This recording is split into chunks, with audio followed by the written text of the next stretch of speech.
Hey guys, this is QXC.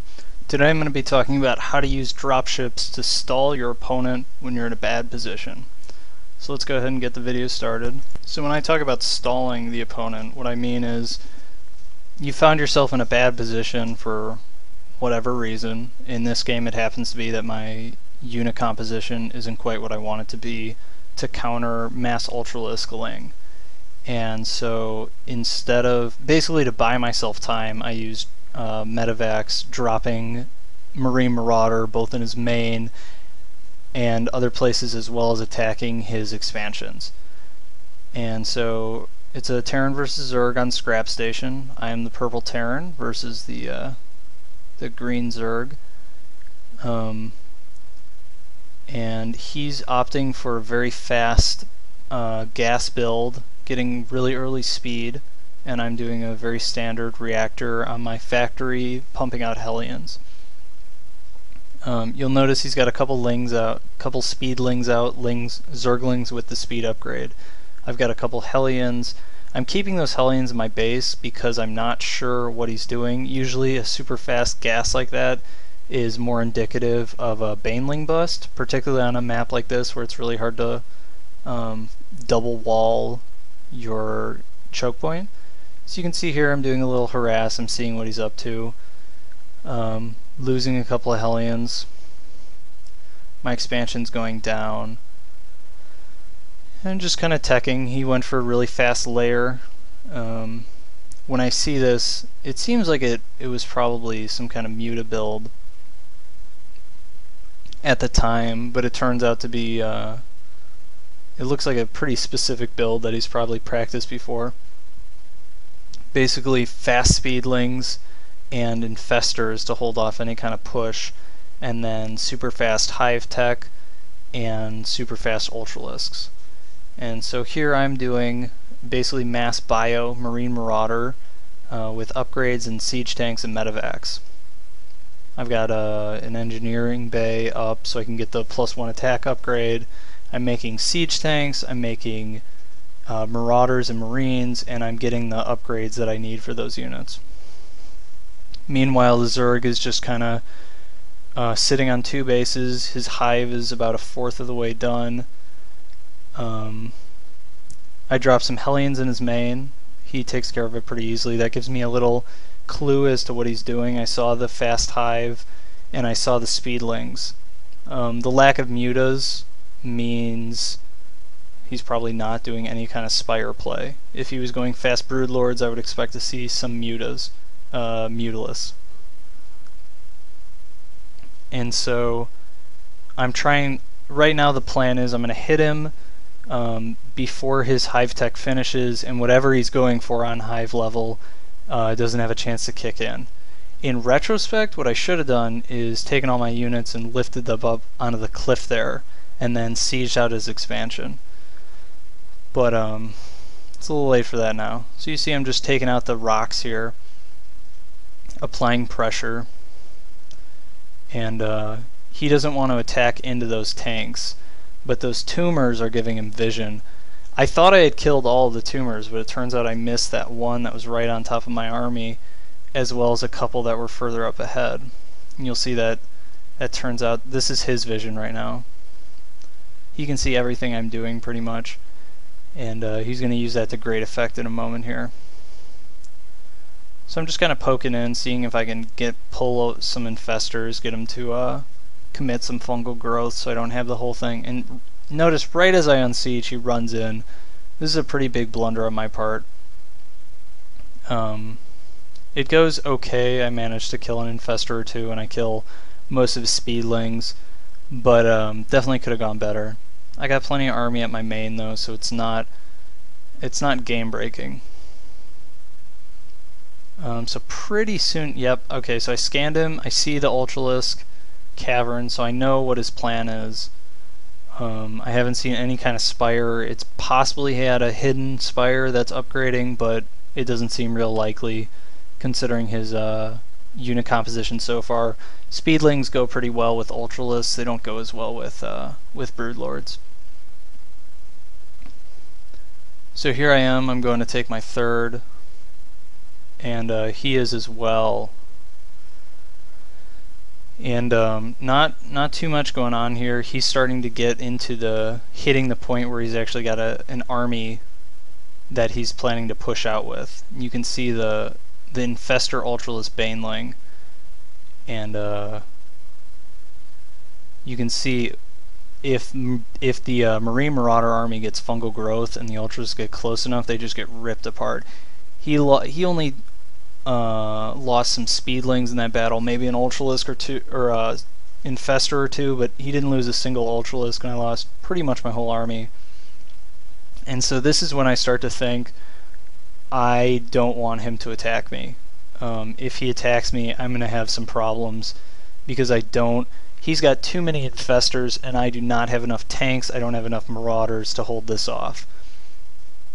Yeah, it's pretty funny. He doesn't check the watchtower like 2 feet away from him. So you can see what I'm doing right now. First, to buy myself some time, is I've got a planetary fortress at that third, I've got 2 bunkers, and then I've got siege tanks pretty far back. So I want to make it, the first thing I want to do when I'm stalling is I want to make my bases as unattractive as possible for attacks. There's no point in dropping someone's base if your main or your expansions are wide open to a counterattack. There is a point, but it doesn't have the same effect. If you can drop someone and do a lot of damage and prevent any kind of countermeasures, that's much better than trading in most cases. So you can see he's got overlords all across the map. I've got my 3 drop medevacs filled with units that I'm flying up into his main. And the whole point here is, okay, so my third is pretty well defended, but I also don't want to get him, like right now, if our armies engage, I'm going to lose. I don't have enough units, I don't have enough tanks, I don't have enough anything to deal with the mass Ultralisk Infestor army. And so what I'm doing with these medevacs is I'm really just trying to delay him. I'm forcing him to take his army and put it where those medevacs are. Not only that, but I'm drawing him out of position. If I don't drop and I just turtle, he ends up taking his side of the map, and that's not good for me either. I don't want him to use that superior army to convert into an economic advantage. And so you can see I drop some of my units to bait his army up there. And then once his army comes, I start attacking his 2 other bases. And then when his army leaves his main, to try and deal with this little force in the bottom to defend his expansions, I drop him again. And I just keep making him choose. You can't save both. Marine Marauder, the real power in that army, the Speedling, Ultralisk, Baneling, Infestor, is mass encounters. Anything with a huge number of units, that Ultralisk splash damage is going to be super powerful. And so you can see, using those drops and splitting his army, I've taken advantage of the fact that Marine Marauder is super powerful in small numbers. I can micro my Marauders away, I can do different things. So notice here, I've got my 3 medevacs. Those are actually empty, but I flew them into his main to make him think that I was dropping him. And I used that as a way to draw him out of position so that I could kill his third once more. And at this point, I've been on 3 bases for quite a while. I made my third even more impenetrable. You can see I have 2 planetary fortresses, 2 bunkers, a bunch of siege tanks, turrets, and so now he's starting to get desperate. He knows he's fallen behind, and he's trying to force something to happen. I've been dodging him for the last several minutes, trying to prevent this from happening. I didn't want to engage his whole army.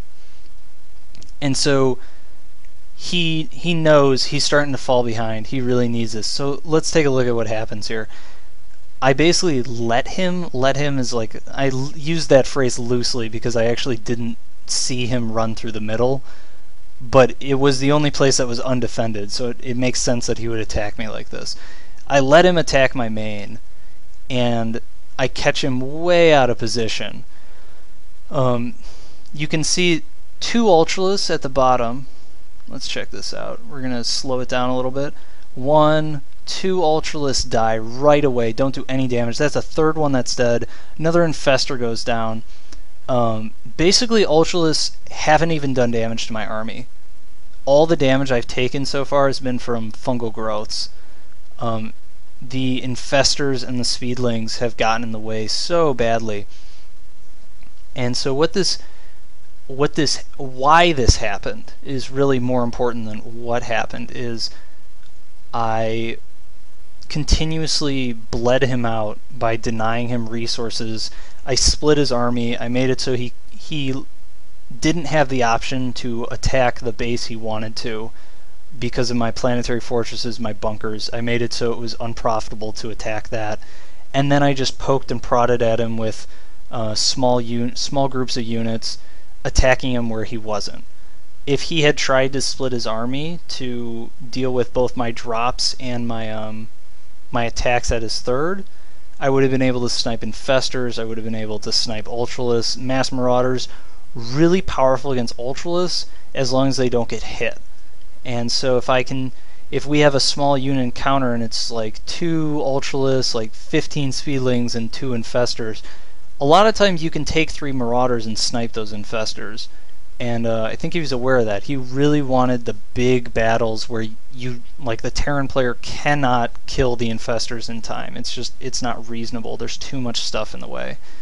And I just kept dropping him in different places, attacking him in different places, splitting his army up so that he couldn't force that big encounter.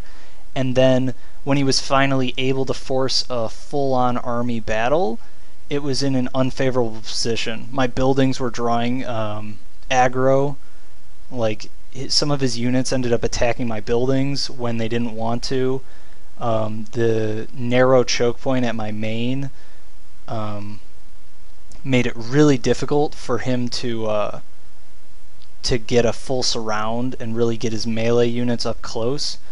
Arguably, he could have sat his army there and tried to force me to engage him on that open ground, but I could have split his army in 2, like do a surround, because I was able to produce units out of my main as well as bring them from my third. Not only that, but if he leaves his army there, now he's wide open to a drop. And so he didn't have a lot of options positionally. And so basically when you end up in a spot where you look at their army and you go, I don't want to fight that, or I do want to fight that, you want to be thinking about, well, okay, so how can I force an encounter, or how can I avoid one? In this game, I focus specifically on how to avoid a big encounter until you're really ready for it. And the best way to do that, small unit groups, dropping the extremities of the base, just trying to deal small amounts of damage in order to draw their attention and their army to places that they don't want the army to be. They can't storm your third base or your natural or your main if you're dropping their natural and their main, unless they want to lose everything. Like, you force them to put their army in places they don't want it to be, so that they literally, like, the units cannot be in 2 places at one time, and so they can't force a giant battle by all-inning one of your positions. It's been QXC, dropping, splitting the army, positioning. GG.